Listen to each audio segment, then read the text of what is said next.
សួស្តីអ្នកទាំងអស់គ្នាតើអ្នកធ្លាប់ត្រូវបាននរណាម្នាក់ធ្វើបាបដោយពិសេសឬទេ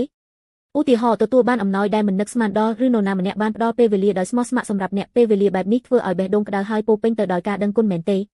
ថ្ងៃនេះយើងនឹងចែករំលែករឿងមួយដែលយើងអាចអនុវត្តក្នុងជីវិតរបស់យើងតាមរយៈសេចក្តីស្រឡាញ់ដ៏អស្ចារ្យដែលដាវីតបានទទួលពីព្រះនិងការឆ្លើយតបដ៏ស្រស់ស្អាតរបស់គាត់ចំពោះសេចក្តីស្រឡាញ់នោះ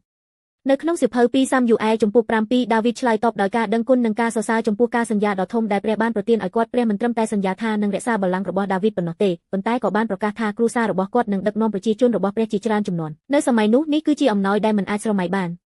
ដាវីតដើមឡើយជាអ្នកកង្វល់ជាមគាត់មិនមែនជាមនុស្សដែលហាក់ដូចជាត្រូវបានកំណត់ឲ្យធ្វើជាស្ដេចនោះទេទោះជាយ៉ាងណាក៏ដោយព្រះបានជ្រើសរើសគាត់ឲ្យធ្វើជាស្ដេចហើយបានប្រទានការសន្យាដ៏អស្ចារ្យនេះដល់គាត់ដាវីតបានអធិស្ឋានដោយភាពរៀបរៀបថាខ្ញុំជានរណាហើយគ្រួសារខ្ញុំជាអ្វីដែលទ្រង់បានបង្ហាញសេចក្តីស្រឡាញ់ដ៏ធំធេងបែបនេះដល់ខ្ញុំនៅក្នុងភាសាហេប្រ៊ូពាក្យយីណូណាឆ្លុះបញ្ចាំងពីភាពរៀបរៀបរបស់ដាវីតដែលមើលឃើញខ្លួនឯងតូចតាចខណៈដែលលើកតម្កើងព្រះគុណរបស់ព្រះពាក្យរបស់គាត់ថាអោព្រះអម្ចាស់ទ្រង់ពិតជាអស្ចារ្យហើយគ្មាននរណាដូចទ្រង់ទេបង្ហាញពីការដឹងគុណនិងជំនឿដ៏ជ្រាលជ្រៅរបស់គាត់ដាវីតដឹងថាទាំងអស់នេះមកពីបេះដូងដ៏សប្បុរសរបស់ព្រះរឿងនេះមិនមែនសម្រាប់តែដាវីតនោះទេព្រះបានសម្រេចការសន្យាដ៏ធំជាងនេះតាមរយៈពូជពង្សរបស់ដាវីតការសន្យានោះបានសម្រេចតាមរយៈព្រះយេស៊ូវ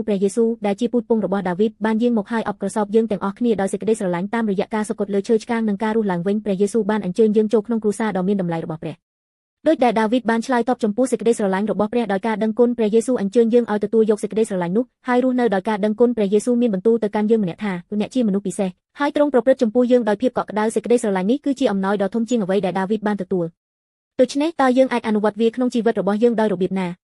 ទី1ចូលមានបេះដូងដែលរៀបទៀបដូចដាវីតដោយគំនិតថាក៏ខ្ញុំជានរណាដែលទទួលបានសេចក្តីស្រឡាញ់បែបនេះចូលដឹងគុណសំបីតែចំពោះជំនួយតូចតាចជុំវិញខ្លួនទី2ចូលបង្ហាញការដឹងគុណប្រសិនបើនរណាម្នាក់ធ្វើល្អចំពោះយើងចូលចែករំលែកបេះដូងរបស់យើងដោយពាក្យអរគុណឬកំណត់ត្រាខ្លីចុងក្រោយចូលប្រព្រឹត្តចំពោះអ្នកដទៃដោយពិសេសដូចព្រះយេស៊ូវបានស្រឡាញ់យើងចូលចែករំលែកពាក្យកក់ក្ដៅឬទង្វើសប្បុរសតូចជាមួយគ្រួសារមិត្តភក្តិឬសូម្បីតែជនចម្លែក